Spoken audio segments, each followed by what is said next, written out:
Hello, everyone. This is Daryl, Guberman, CEO of Guberman PMC LLC, a quality consulting firm here in Connecticut. We've been open now, going on 13 years as of August 2024. We are a quality consulting firm and also an ISO registrar that assists in the implementation and certification of all ISO standards. This video today is, can Boeing be trusted again? I want to read you this. I received it this morning from a gentleman who's been reading articles that have been going out. In fact, there's another article coming out very shortly concerning the FAA regulator and Boeing, a regulator, and that's coming out later today. It's a featured article. There's many links in that article that substantiate what I'm telling you today. I'm going to substantiate it, but let me read Will's wonderful compliment to me. And I read this to you humbly. Boeing has obviously chosen the inept corporate model of leadership. It's terrifying. What's the difference between Boeing choosing to risk lives for profit and the gun industry's chokehold on Congress despite monthly mass shootings? This country has lost its soul. Bravo to you for never quitting. I admire that tremendously. And Will, I will say this to you, if I may. The truth will set you free, but not until it is finished with you, by David Foster Wallace. And today, can Boeing be trusted again? I wanted to take a small snippet out of an ISO standard, which is the basis for the backbone of quality. Is all these standards, there's probably maybe 300-400 of them or more, who knows. There's a ton of them for every industry, whether it's banking, skiing, electrical, you name it, it's there. So this comes directly out of ISO 1711, conformity assessment requirements for accreditation bodies, accrediting conformity assessment bodies. I'm going to try to be brief with this video, but we will see. We have a very special guest. I don't know if he snuck away. We have Mr. Dominic Gates, who basically does a cursory overview of how the FAA became laxed with Boeing. It's more than that. I will show you how the FAA dished out FAA regulatory authority to Boeing. I will also demonstrate to you, ladies and gentlemen, how for 22 years, Boeing substantiated their quality for suppliers with a piece of paper that is AS 9100 for aerospace, must be ANSI ANAB accredited because Boeing sits on their boards. And you will find out through 1711 that what they did is they're breaking the standard. They are breaking the standard. They sit on ANSI ANAB's board while they say to their suppliers, send us your ANSI ANAB accredited certificate, send us your parts, and we don't have to send inspectors to your facility to inspect those parts. And here we go.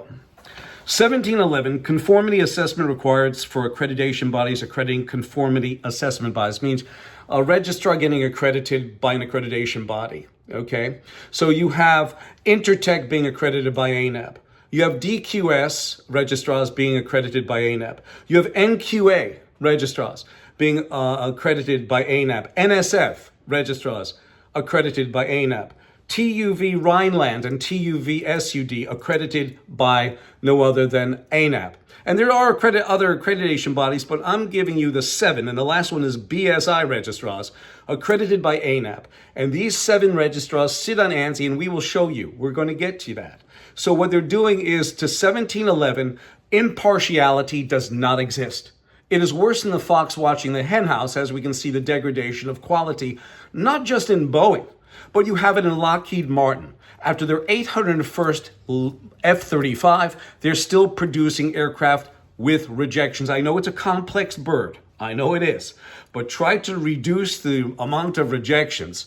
We have a report going back to 2013 where they had 719 rejections, 100 of which will cause loss of aircraft and loss of pilot. And we have some people at Lockheed who've given us information that says those rejections are just as bad as they were back in 2013 when the Inspector General came out with that report. You have Pfizer. All these people, all these organizations, corporations, federal agencies, they all sit on ANSI's board. You have Pfizer, who skipped quality processes and standards sitting right on the Dalai Lamas of accreditation, ANSI, ANAB. You have Johnson & Johnson, 75 million vials of COVID vaccine got shipped back because of contamination and quality issues. So it's just not Boeing. It's pervasive throughout the industry. So let me read you this. So basically, as I told you, it's about the registrar being accredited by the accreditation body. And by the way, with BSI, they sat on ANSI's board, just like Boeing, the same board, and ANAB Management Systems Accreditation Council. And this is the ANAB Management System Accreditation Council grants, suspends, and withdraws accreditation of certification bodies. Means that they pull the registration certificate accredited by whoever they may be. So this is about impartiality for 1711. 4.4.2. The accreditation body shall be responsible for the impartiality of its accreditation activities and shall not allow commercial, financial, or other pressures to compromise impartiality. Where an accreditation body, including governmental accreditation body, is part of a larger entity, the accreditation body shall be organized so that accreditation is provided impartially. You'll find out that this is not true, and I will show it to you and prove it to you. The next is 4.4.4.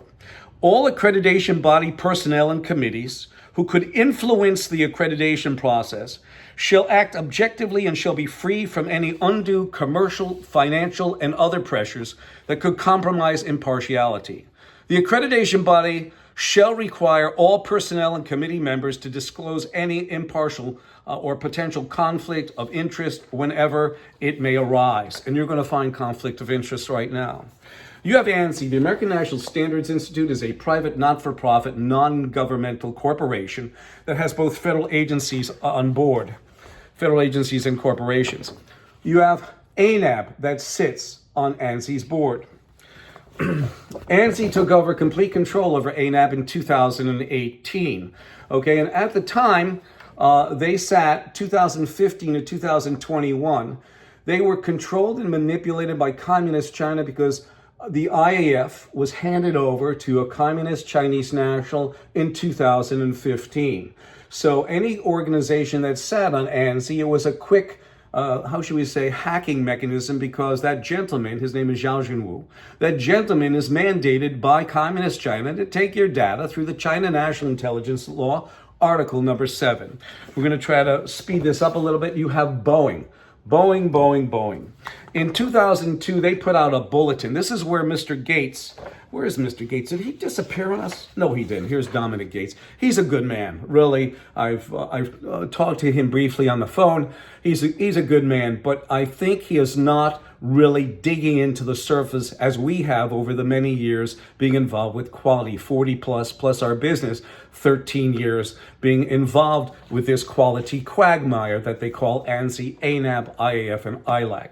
By the way, the American National Standards Institute, which took over the American National Crediting Board, are underwriters for the International Accreditation Form. That is a repository for both national and international accreditation bodies. So if something gets screwed up that they're doing, ANSI and ANAB are responsible. They used to say we only certify the system. It is now, because they are underwriters, and we have it on several federal contracts where it states ANSI, ANAB are underwriters for the IF. That means they take all responsibility for failure. The problem is you're going to find out that Boeing sits on ANSI's board. So if a door pops off, are they going to sue themselves? Because that's basically what happens. This is a supplier bulletin in 2002 that basically states, okay, I should get the whole thing copied if you want. It's in various articles that are going to be down below this, in the description down below this video. And it basically states that if you're AS9100 certified for aerospace, international standard, please send us your certificate as long as it's ANSI, ANAB accredited, and send us your parts. And Boeing, we do not have to send inspection in to look at your facility.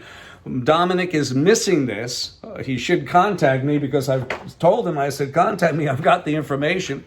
And then this is the worst part.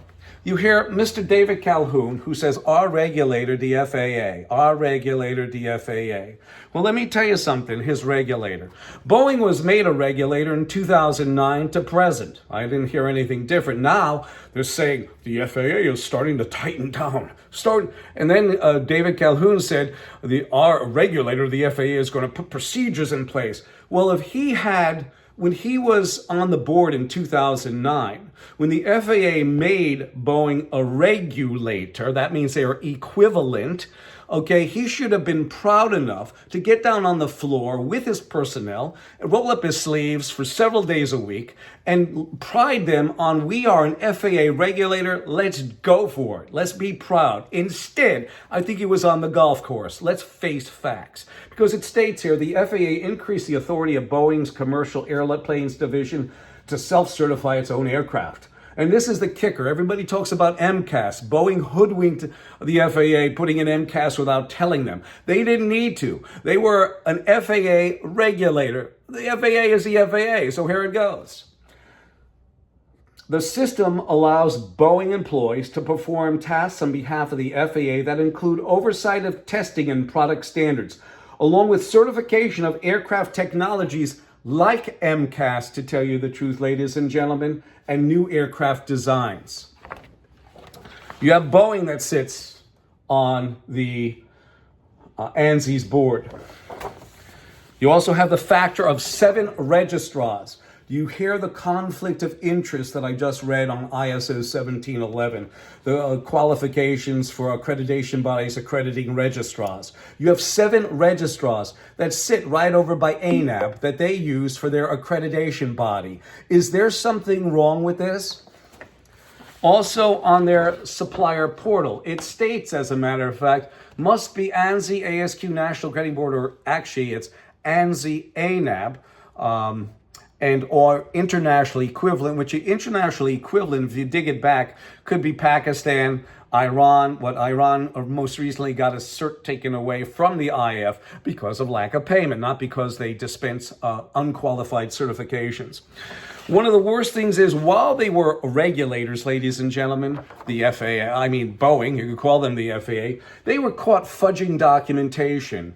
And this to me is absolutely abominable, because most recently they got fined by the Department of Justice $8.1 million for the Boeing Bell composite facility in Pennsylvania, where for 11 years, from 2007 to 2018, they were not doing the proper chart readings for autoclave. That is a serious issue.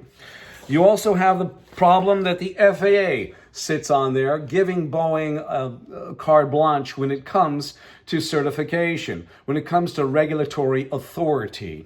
This video today, as I told you, will Boeing's quality ever regain what it should gain?